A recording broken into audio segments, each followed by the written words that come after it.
انہی کے قریبی رشتہ دار تھے، ہمارے استاد تھے حضرت قاری محمد طاہر رحیمی رحمت اللہ علیہ، جن کے بارے میں قائد اسلامی انقلاب، یہ سارے ہمارے بزرگ ہیں۔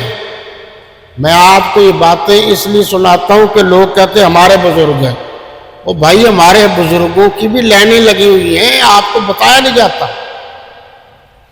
قائد اسلامی انقلاب مولانا مفتی محمود رحمت اللہ علیہ فرماتے تھے کہ اگر کوئی مجھ سے ذہین ترین آدمی پاکستان سے مانگے گا تو میں 2 آدمی دوں،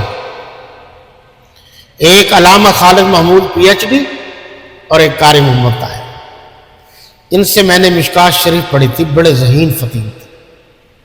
یہ مکہ میں گئے تو مکہ کا گورنر ان کو قرآن مجید کی تلاوت سنانے آتا تھا۔ عرب کا گورنر، مکہ کا گورنر اور ایک اجمی کو قرآن سنانا ہے تو کتنا بڑا قاری ہو۔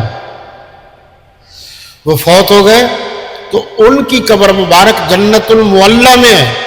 یاد رکھنا ہمارے بزرگوں کی قبریں جنت البقیع میں بھی بہت ہیں، جنت المعلیٰ میں بھی بہت ہیں۔ یہ ان کی سچائی اور محبت کی دلیل ہے۔